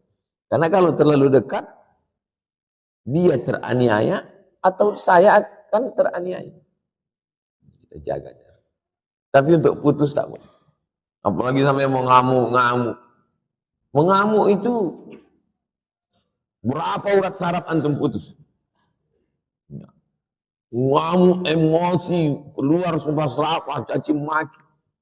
Menurut antum yang mengamuk, antum ditakuti orang. Padahal orang yang nengok lucu. Antum waktu mengamuk itu merasa udah hebat betul. Padahal bagi yang nengok, dia mati, udah kurus ngamuk-ngamuk.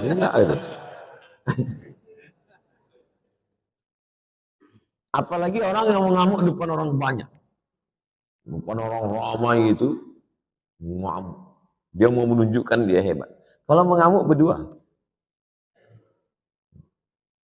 datangnya dia berdua. Kau buat gini lagi, pijak batang leher. Kan depan orang banyak. Kan depan orang banyak, antum hanya sedang merasa mengangkat diri. Ada orang yang nengok biasa. Mudah-mudahan kita diselamatkan Allah. Bagaimana hukumnya pejabat yang selalu menang sendiri dan selalu menyalahkan anak buahnya? Ini bukan pertanyaan, ini balas dendam. Ini sakit hati dia. Kemana caranya biar supaya Ustaz Somad menghantam pemimpin dunia? Buat lu pertanyaan. Itu pula masalahnya. Dia bertanya sama Ustaz yang paham pula kan. Nabi berkirim surat kepada Raja Romawi, namanya Heraklius, Herkal. Apa kata Nabi? Aslim taslam. Kalau kau masuk Islam, kau selamat. Falaka ajrani, kau dapat 2 pahala. Kalau engkau baik, rakyatmu semuanya selamat dan kau dapat 2 pahala. Itulah enaknya jadi pemimpin. Karena kalau dia baik, rakyatnya baik, dia dapat 2 pahala. Tapi kalau kau tidak baik, falaka dzambul arisiyin, semua dosa anak-anak buahmu kau ikut menanggungnya. Oleh sebab itu maka yang paling pertama dapat naungan di akhirat nanti, sab'atun yuzilluhumullah, 7 golongan dapat naungan Allah. Saat itu naungan tak ada panas terik, tak ada atap. Di antara yang dapat naungan, yang pertama bukan ustaz, yang pertama bukan ulama, yang pertama al-imamul adil, pemimpin yang adil. Tapi negara kita negara demokrasi. Kalau ada pemimpin-pemimpin kita yang zalim, yang menyalahkan orang, kita bisa lapor ke atas. Ada laporan, bapak-bapak pegawai kepala dinas lapor ke Pak Wali Kota, Pak Wali Kota ada laporan ke atas, ada atasan, ada BPK, ada Inspektorat Jenderal, ada macam bapak-bapak polisi, tentara lapor ke Propam, ada atasan yang bisa kita laporkan. Kalau takut kirim surat kaleng. Jangan fitnah. In ja'akum fasiqun binaba'in, kalau datang orang bawa berita palsu, fatabayyanu, klarifikasi. Nah, salah tak selesai dengan ditulis di wall Facebook, tapi harus diselesaikan. Wa amruhum syura bainahum, diselesaikan dengan musyawarah. Seorang laki-laki pakai emas dalam solatnya, apakah solatnya sah? Emas itu bukan babi, kecuali dia membawa rantai babi, baru Arab. Emas tidak. Emas kalau dipegang, wudu kita tak batal, solat kita pun tak batal. Tapi Nabi mengharamkan pakai emas. Ini mesti dipahami. Emas kalau kita masukkan ke kantong, dibawa solat, Allahu Akbar, solat sah. Tapi memakai cincin emas haram. Bapak-bapak yang pakai cincin emas, buka sekarang juga. Tak ada gunanya pengajian. Tak ada guna pengajian. Nantilah mubazir mengaji. Bapak-bapak yang sekarang pakai cincin emas, buka sekarang juga. Tak perlu tunjukkan, pelan-pelan aja dari bawah. Buka masuk. Balik dari sini, jual. Kalau batunya sayang, simpan. Mana tahu batunya zamrud, kecubung, permata, intan, simpan. Ambil batunya, ikatkan dengan perak. Cincin saya emas putih Pak Ustadz. Emas putih itu emas. Emas putih itu emasnya 80, nikelnya 5. Emas putih itu emasnya 80%, nikelnya 5%, peraknya 18%, peraknya 15%. Maka warnanya putih, tapi dia emas juga. Jadi kalau mau buat cincin, perak saja. Ini cincin perak. Batunya zamrud, asli. Mereknya Casio, Casio orang. Tak pernah saya beli. Kalau sempatlah saya beli sekian puluh juta, lalu kemudian anak yatim tak sekolah, neraka jahanam tempat saya. Bisa pula anak yatim tak sekolah, cincin kita 30 juta. Pak, minta makan Pak, belum makan pagi, kata anak yatim di lampu merah. Kita mau. Nauzubillah. Oleh sebab itu maka yang punya cincin emas, wahai Imam Syafi'i, kenapa laki-laki Islam tak boleh pakai cincin emas? Apa kata Imam Syafi'i? Robek hati orang miskin menengok cincin emas. Aku makan pun payah, kau sampai hatilah pula pakai cincin emas. Matilah kau cepat, kata dia. Hancur hati dia. Itu alasan ulama dulu. Tapi rupanya sekarang setelah ditemukan emas itu ada molekul-molekul kecil masuk ke dalam pori-pori, masuk ke dalam darah, masuk ke dalam jantung, menyebabkan penyakit Alzheimer, penyakit tua sebelum masanya, penyakit lemah, tak bertenaga. Banyak orang barat yang sudah kena, pokoknya emas. Lalu kami yang perempuan Pak Ustaz, yang perempuan dia masuk ke dalam, keluar lagi melalui darah menstruasi haid. Makanya kalau ada bapak yang haid, pakailah.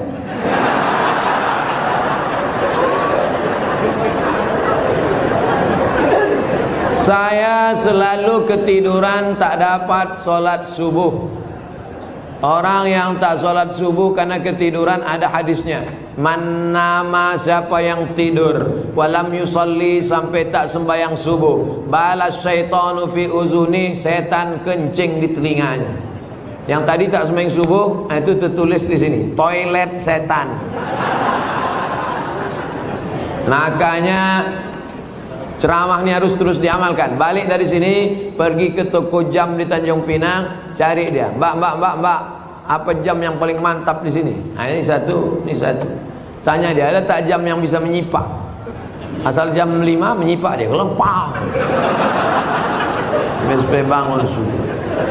Ibu-ibu yang membangunkan lakinya, rahimallahu mura'atan, Allah mencurahkan rahmat pada laki-laki, aiqaza ahlahu, yang membangunkan istrinya untuk sholat subuh. Bangun mama bangun. Bangun ibu. Tapi sekarang tak jelas lagi dunia ini Ustaz. Entah siapa yang membangunkan, entah siapa yang dibangunkan. Ibu tu pula yang membawa air setimba. Bangun. Yang aslinya kalianlah laki-laki yang membangunkan perempuan. Tak satu dua perempuan mengadu melapor, Ustaz, kusangka dulu kalau nikah sama dia aku bahagia. Dia PNS golongan 4A, gajinya banyak, tunjangannya hebat, rumahnya besar, mobilnya mewah. Ternyata setelah nikah sama dia menderita, Ustaz, macam tidur sama babi hutan. Walaupun hidup 1000 tahun, kalau tak sembayang apa gunanya? Walaupun hidup 1000 tahun, kalau tak sembayang apa gunanya? Besok pagi masak sarapan, ibu nyanyikan lagu itu.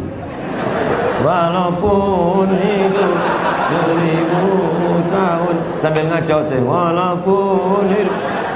Kau nyindir aku ya? Lah, aku tak ada nyindir. Ini lagu Ustaz Somad semalam waktu di masjid.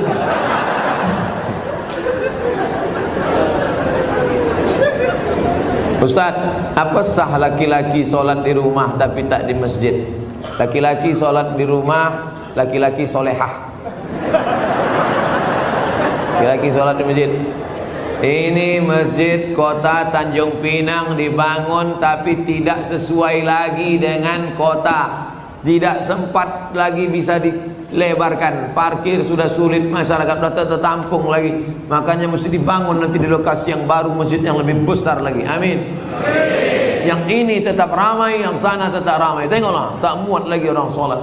Orang Tanjung Pinang ini kaya-kaya, tiang masjidnya emas. Ilaha illallah. Luar biasa. Orang susah mencari emas. Laki-laki di Tanjung Pinang tak ada yang pakai emas, karena mereka mau menunjukkan kayanya bukan dengan cincinnya, tiang masjidnya emas. Hebatnya lagi di Tanjung Pinang, walaupun tiang masjidnya emas, tapi jendelanya tak pakai kosen. Menunjukkan apa? Aman. Tanjung Pinang aman, tak ada pencuri. Kadang-kadang kita masuk ke salah satu masjid, kotak infak dicor. Kotak infak pakai rantai besi, pakai gembok. Di sini aman. Coba tengok masjid, lampunya pula macam lampu Masjid Nabawi. Luar biasa, hebat. Entah emas tak kuningan.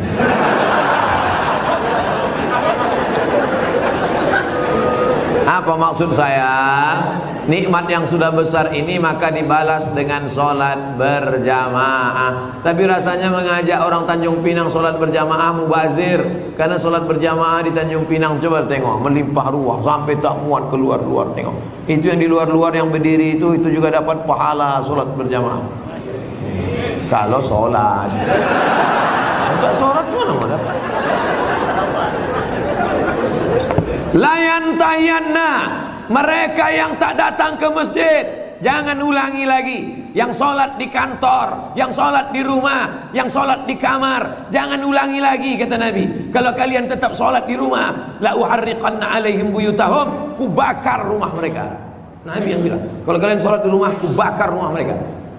Kalau hidup Nabi sekarang bertambah hotspot titik api.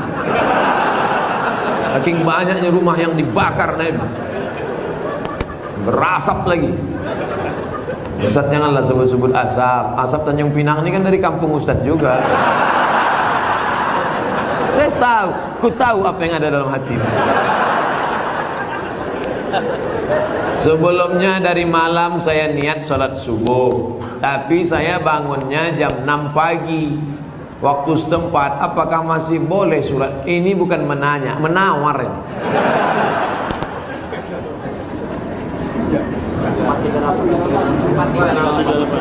Subuh 4.38. Imsak subuh, zuhur, asar, maghrib, isya. Maghribnya jam, kalau maghribnya jam 6:04, kalau maghribnya jam 6:04, kurangi 15 menit. Begitu cara mengukur isyraq. Boleh sholat sunat isyraq itu 15 menit lewat syuruk. Syuruk matahari terbit. Syuruk matahari terbit. Jadi kalau begitu, syuruk matahari terbit di Tanjung Pinang jam 5.50 tambah 15 menit baru boleh sholat sunat isyraq jam 6:05. Itu jam kita ini imsak ada tapi isyraq tak ada. Cara mudah untuk isyraq, tengok maghribnya. Jam berapa maghribnya, begitu boleh isyraq. Kalau maghribnya jam 6:04, maka boleh sholat sunat isyraq jam 6 subuh lewat 5. 15 menit sebelum itu subuh sudah habis. Maka di Tanjung Pinang untuk saat ini subuh sudah habis jam 5.50. Kawan nih bangun jam 6. Ini kencing toilet setan juga. Oleh sebab itu jangan sampai tak sholat subuh. Bangun sholat subuh walaupun lambat jam 5.30. Ada waktu 20 menit lagi, jangan langsung sholat subuh, tapi qabliyah subuh. Karena qabliyah subuh khairum minad dunya wa ma fiha. Usolli sunnata subhi rak'ataini qabliyatan. Rakaat pertama qul ya ayyuhal kafirun. Rakaat kedua qul huwallahu ahad. Baru iqamat, baru sholat subuh. Jangan tinggalkan qabliyah subuh. Jangan tinggalkan qabliyah subuh walaupun terlambat. Apakah ambil zakat menunggu orang minta zakat atau mencari yang wajib zakat menerima zakat? Khuz, ambil. Ambil zakat, khuz, ambil. Bukan, hai orang beriman, berzakatlah. Yang mau zakat silakan, yang enggak mau enggak apa-apa. Bukan begitu bunyi ayatnya. Khuz, ambil. Makanya yang punya jabatan kekuasaan buatkan perda, peraturan daerah, bayar zakat. PNS, ASN, perusahaan, BUMN bayar zakat ke Basnas. Yang tak mau bayar zakat teken materi 6.000, siap dipindahkan ke sejauh mata memandang. Bisa apa tak bisa? Sudah, kata Pak Wajib. Sudah diterapkan. Langsung zakat potong atas. Abdul Somad jadi tim sosialisasi zakat provinsi 5 tahun. Bayarlah zakat. Tak takut orang. Tak ada jabatan, tak ada kekuasaan. Tapi begitu bupati tanda tangan perda bayar zakat, langsung 10 miliar. Selama saya ceramah, yang paling besar zakatnya Aceh Barat, Meulabu, 15 miliar kabupaten. 15 M. Pas saya ceramah sana, saya tak tahu. Saya pun ceramah. Di kampung saya di Riau ada kabupaten 10 miliar. Mereka senyum-senyum. Pas makan, berapa tadi Ustaz? 10 saya bilang. Kami 15 kata. Dalam hati saya Abdul Somad akan datang kalau mau ceramah tanya dulu. Pastikan kita lebih besar. Maka saya ingat betul itu. Mau labuh itu 15 M dulu 4 tahun yang lalu. Sekarang lebih besar lagi. Bagaimana cara menegur khotib yang lupa rukun khutbah? Kasih tahu, Pak Khotib lupa rukun khutbah 5. Semua laki-laki di sini wajib bisa khutbah. Karena mana tahu nanti pergi ke pulau, kebetulan ditugaskan Pak Wali pergi ke pulau. Sampai di pulau ada sholat Jumat. Apa kata pengurus masjid? Hari ini Jumat tidak jadi karena enggak ada khotib. Karena khotib mencret. Karena khotib demam. maka PNS yang datang tadi berdiri, saya bisa jadi khotib. 5 rukun khutbah. Naik ke atas mimbar, alhamdulillah wassalatu wassalamu ala rasulillah, ya ayyuhalladzina amanu taqullah, usikum wa nafsi bitaqwallah, Allahumma fir lil muslimina wal muslimat. Duduk. Habis itu tegak lagi, alhamdulillah, Allahumma salli ala sayyidina Muhammad, ya ayyuhalladzina amanu taqullah, usikum wa nafsi bitaqwallah, Allahumma fir lil muslimina wal muslimat. Dah, komat.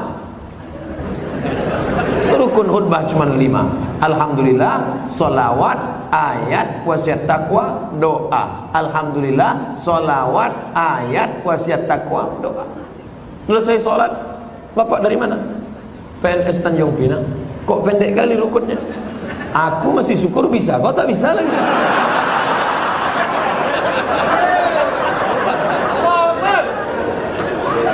Nah, insya Allah selesai ceramah ini semua PNS ASN Tanjung Pinang bisa jadi khotib, betul? Sependek itu pun ada juga yang ragu. Naik ke atas. Nanti latihan dulu, karena kadang walaupun kita hafal, karena grogi naik ke atas hilang juga yang 5. Pas naik ke atas, latihan. Alhamdulillah, wassalatu wassalamu ala rasulillah, ya ayyuhalladzina amanu taqullah, usikum wa nafsi bitaqwallah, Allahumma fir lil muslimina wal muslimat. Duduk, karena khutbah mesti 2, mesti naik lagi. Alhamdulillah, diulang balik, jangan pula naik lagi sama macam tadi. Apa pendapat Ustaz tentang film The Santri yang tidak mencerminkan kehidupan pesantren yang sebenarnya dan disutradarai oleh Livi Zeng yang kontroversi itu? Kalian mancing-mancing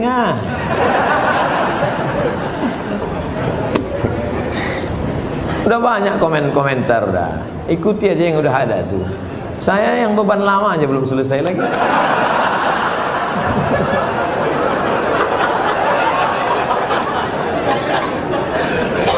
Haram hukumnya masuk ke rumah ibadah orang lain. Haram. Saya tak nonton film ini sampai habis, baru menengok trailernya. Tapi di dalam itu yang bisa saya komentari, pertama masuk ke rumah ibadah, karena Nabi tak mau masuk ke dalam tempat fihi surah wat tamathil, kalau di dalam itu ada patung berhala. Maka dalam Islam mazhab Syafi'i mengharamkan masuk ke dalam rumah ibadah di dalamnya ada berhala. Mazhab Syafi'i. Kita pakai mazhab apa? Mazhab Syafi'i. 2. Tentang masalah laki-laki perempuan berdua-duaan tak mahram. Anak-anak. La yakhluwanna rajulun ma'amra'atin illa ma'adhi mahramin. Oleh sebab itu maka kita jaga anak cucu kita dari perbuatan-perbuatan maksiat. Bahwa ada misi-misi sesuatu di balik ini semua, wallahu a'lam bishawab. Kita akan diminta tanggung jawab di hadapan Allah Subhanahu wa taala. Islam tak perlu diajari bagaimana berinteraksi sosial dengan saudara kita non muslim, karena kita sudah lama bertetangga, apalagi orang Tanjung Pinang. Seandainya orang Tanjung Pinang ini ekstrim, tak akan ada orang Tionghoa di Tanjung Pinang, betul? Kita semuanya bisa menerima, siapapun yang datang semua bertetangga, berkawan, bersahabat. Tapi kalau sudah dalam masalah ibadah, ritual, tak ada tawar menawar. Wala ana abidum ma'abatum wala antum abiduna ma'abud lakum dinukum. Ini sekarang banyak yang tak bisa membedakan kebablasan, tak bisa membedakan mana toleransi, mana tolerasin. Harus bisa dibedakan. Jangan karena toleransi mengorbankan keyakinan akidah anak-anak kita. Nauzubillah. Dan orang-orang yang pernah di pesantren pun ketika menonton itu, ini bukan anak pesantren. Anak pesantren tak begitu. Sallallahu rabbuna ala nur